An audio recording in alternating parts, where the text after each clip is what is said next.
Bonjour à tous, bienvenue sur la chaîne toujours proche des populations. Vous faites bien de vous informer via RTI2 à la une de l'actualité de ce vendredi 2 août 2024. Le portrait de la semaine s'intéresse à une jeune entrepreneure ivoirienne basée à Songon. Sarah fait partie des rares filles qui excellent dans le secteur de la création de gadgets spécialisés, découverte dans quelques instants. À l'international, au Nigeria, plusieurs personnes sont mortes lors de manifestations contre la mauvaise gouvernance et la hausse du coût de la vie. L'ONG Amnesty International accuse les forces de l'ordre. Merci pour votre fidélité. C'est une jeune entrepreneure ivoirienne de la commune de Songon, quartier Bembresso. Sarah excelle dans le secteur de la création de gadgets spécialisés. La vingtaine révolue, elle était d'abord étudiante puis exerçait des ventes en ligne. Mais depuis 2020, Sarah se découvre une autre passion pour la création des gadgets sous diverses formes, sans aucune formation. Découvrons donc ce talent avec nos reporters Asita Diarra, Aïcha Guiri, Kader Bachil et Fatima Ouattara. Bembresso, un quartier de la commune de Songon. C'est à ce domicile que vit Sarah Jasmine, une fille ingénieuse aux doigts des fées. Elle est spécialisée dans la confection des gadgets personnalisés. Son domicile sert également de lieu où elle mène son activité. Alors là, je vais venir et puis je vais passer dessus. Je fais des porte-clés personnalisés.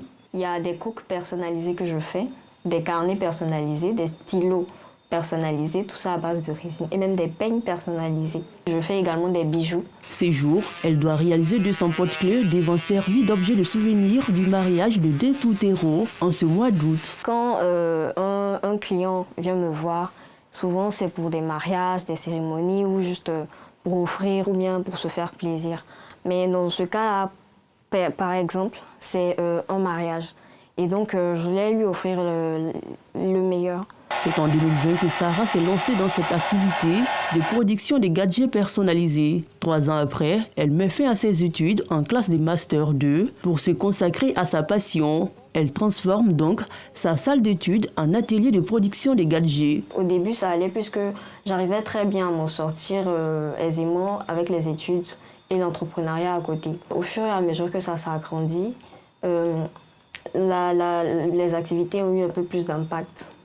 Et donc là, il a fallu faire un choix. Donc en Master 2, je décide d'arrêter temporairement. Lorsque j'aurai quelqu'un pour m'aider, là, je vais terminer mes études. L'arrêt des études a été un coup dur pour ses parents. Quand j'ai dit à mes parents que je souhaitais stopper temporairement les études pour me concentrer sur mes activités, ils n'ont pas été contents. Franchement, je trouve que c'est vraiment compréhensible parce qu'ils ont vraiment investi des sommes faramineuses dans mes études. Vous savez, j'ai fait le choix du cœur. Une fois que j'ai mes activités, maintenant, je pourrais reprendre et puis faire le choix des parents.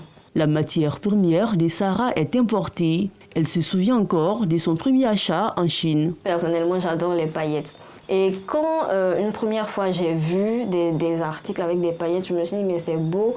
Par contre, c'est pas disponible en Côte d'Ivoire. Donc pourquoi ne pas essayer de m'en procurer et pourquoi pas lancer un business avec ça même puisque c'est nouveau, les gens ne connaissent pas. Donc c'est comme ça que je me suis lancée. C'est dans mon argent de poche, j'ai économisé juste pour pouvoir avoir un matériel pour démarrer. Lorsque j'ai payé le matériel, il y avait aussi les frais de transit à gérer. Le matériel faisait environ 2 kilos. Je pense que le prix du kilo c'est peut-être 15 000 francs le kilo. Donc j'ai dû encore suer pour avoir 30 000 francs pour remettre au transitaire. Donc c'est comme ça que je reçois mon premier arrivage. Sarah, aujourd'hui, ne regrette pas son choix. Elle est en train de se faire une place au soleil grâce à son savoir-faire et le pouvoir des réseaux sociaux.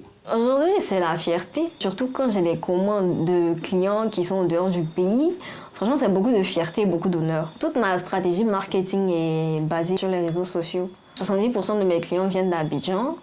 Je dirais 20% de l'intérieur du pays et les 10 autres %, c'est à l'international. Après confection, ses œuvres sont exposées sur ses différentes pages pour attirer la clientèle. Occupée par ses créations, elle confie la gestion de ses pages et la livraison des commandes à un ami. On m'a contacté, il m'a dit qu'il avait besoin de quelqu'un pour l'aider dans la création de ses sites web, etc. Parce qu'il voyait que je parlais beaucoup de tout ce qui est vente en ligne et tout. Aujourd'hui, je gère ses publicités, c'est moi aussi qui réponds à ses messages sur WhatsApp. Elle peut passer toute une nuit en train de travailler. Aujourd'hui, l'atelier de Sarah se porte bien. D'ailleurs, il ne peut plus contenir tous ces matériaux. Ma première commande de mariage, je me suis sentie réellement honorée par la confiance que quelqu'un d'autre mettait en moi, mettait en mon savoir-faire, en mon activité. Et je pense que ce jour-là même, on a fini, avec l'aide de mes petites sœurs, avec les finitions et tout, on a fini vers 20h. J'ai réinvesti, j'ai pris ça pour acheter ma première machine de découpe. Au fur et à mesure, l'activité s'est agrandie. Elle est obligée de faire recours à sa chambre. Les commandes augmentent au fur et à mesure. J'ai même plus d'espace même pour moi, vu que je suis obligée même de travailler dans ma chambre. L'idéal, ce serait vraiment d'avoir un local, mais franchement, je n'ai pas les moyens en ce moment, vu que je suis encore débutante. En pleine activité, elle reçoit le coup de fil d'un client qui a passé une commande il y a quelques jours. Oui, allô, bonsoir madame. Bonsoir monsieur. C'est moi qui vous avais appelé par rapport au colis de ma chérie là. Je ne sais pas si c'est déjà disponible. Quel colis ça? La coupe de téléphone là? Oui, la coupe. Ah oui, c'est vrai. Voilà. Lorsque ce client se rend au domicile de Sarah pour récupérer son colis, il est impressionné par son talent. Je suis vraiment satisfait. Je suis vraiment satisfait parce que j'ai vu sur les réseaux sociaux, bon, je ne savais pas que c'était elle-même qui pouvait faire ça en fait. Voilà. Quand je suis venu en tout cas, je ne savais pas qu'une personne, en tout cas de surcroît, une Ivoirienne peut fabriquer ça comme ça. Voilà, moi ça m'a vraiment étonné. Sarah est confrontée à diverses difficultés. La première difficulté, c'est que le matériel n'est pas disponible en Côte d'Ivoire. Et même si il est disponible, c'est vraiment très difficile de s'en procurer. Il y a également des problèmes de confiance. La plupart du temps, quand on demande une avance, les gens ont peur. Se disent « Ah, mais peut-être que c'est une arnaque ». Il y en a même, ils payent l'avance et puis ils ne soldent pas le reste. J'avais des problèmes avec les livreurs. Je n'arrivais pas à avoir un livreur de confiance parce que beaucoup m'ont escroqué, beaucoup ont pris l'argent et puis ils ont disparu dans la nature. Après une journée de dur labeur, elle rejoint la famille pour faire le point du jour à son géniteur. La journée s'est bien passée. Ça va? Je n'ai pas allé dans la bourse aujourd'hui. Non, aujourd'hui j'étais au bureau. Ah, d'accord. Et toi? La commande là, il y en a beaucoup pour les cérémonies, là, les clientes là me mettent la pression pour leur mariage et tout.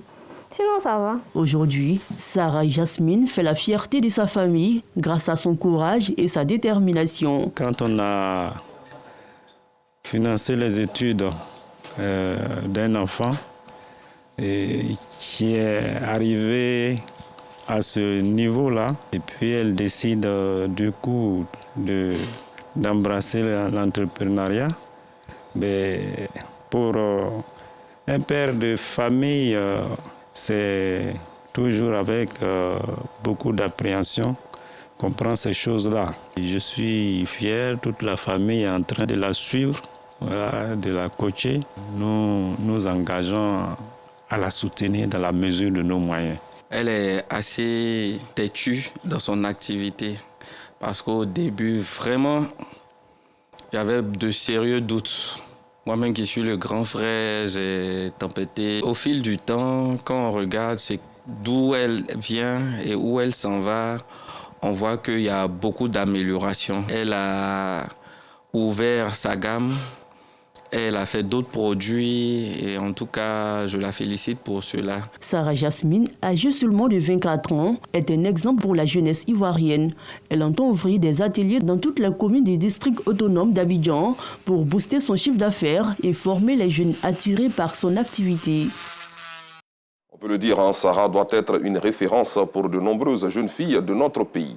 Direction à présent le centre de la Côte d'Ivoire où les meilleurs élèves de la sous-préfecture de Diabo, dans le département de Botro, ont été distingués. C'était au cours de la célébration de la journée d'excellence et du mérite organisée par l'Union des élèves et étudiants GLO.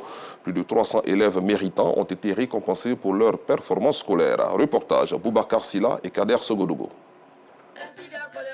La communauté éducative de Diabo, dans le département de Botro, célèbre ses meilleurs élèves. À l'issue des examens à grand tirage au titre de l'année 2024, voici venu le temps des récompenses.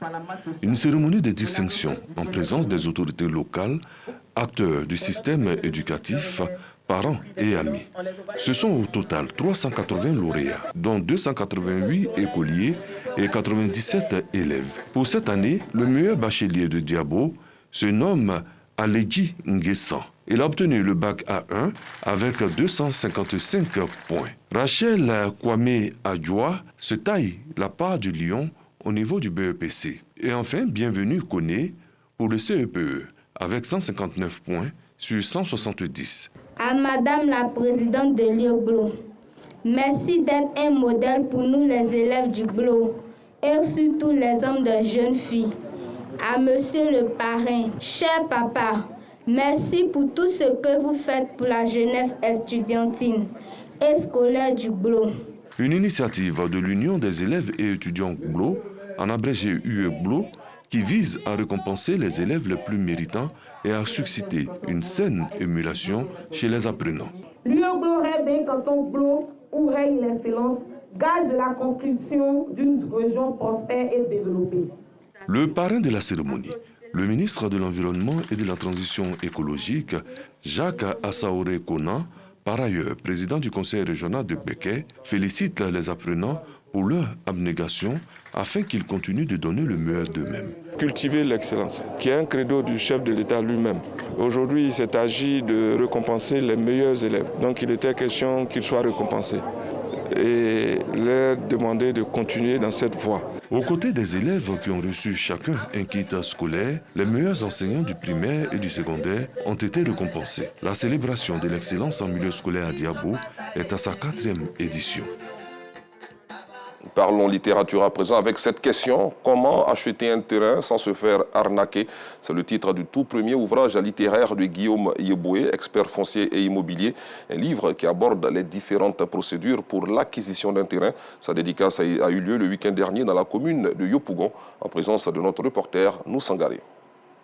L'achat d'un terrain est une préoccupation majeure en Côte d'Ivoire à cause des risques auxquels s'exposent les acquéreurs. Ils sont nombreux à se faire arnaquer, faute d'informations.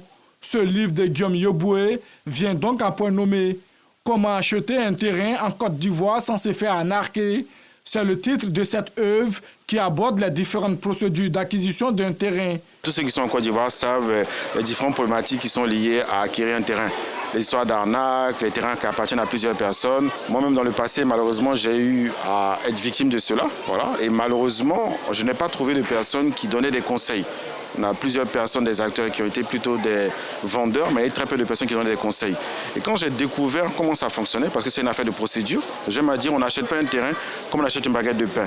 Et à partir du moment où j'ai découvert comment ça fonctionnait, j'ai d'abord commencé à faire de la sensibilisation sur les réseaux sociaux, donc Internet, YouTube et tout ça. Pour moi, écrire un livre, c'était vraiment une étape pour pouvoir permettre de rentrer, on va dire, dans le foyer de chaque Ivoirien, pour leur permettre de découvrir comment pouvoir, les économies qu'on a fait, acquérir un terrain sans se faire arnaquer. Un livre pour donner plus amples informations aux populations afin de réduire au maximum les risques liés à l'achat d'un terrain jusqu'à l'arrêté de concession définitive. Une œuvre bien appréciée, d'autant plus que la problématique est d'actualité. C'est la première fois de découvrir ce livre. Selon son explication, le résumé, je pense qu'il est important pour nous citoyens, voilà, de pouvoir avoir ce genre de livres pour nous guider. Je suis venu assister à la présentation qu'il fait aujourd'hui pour que demain je puisse m'offrir plus d'opportunités pour pouvoir acquérir des terrains.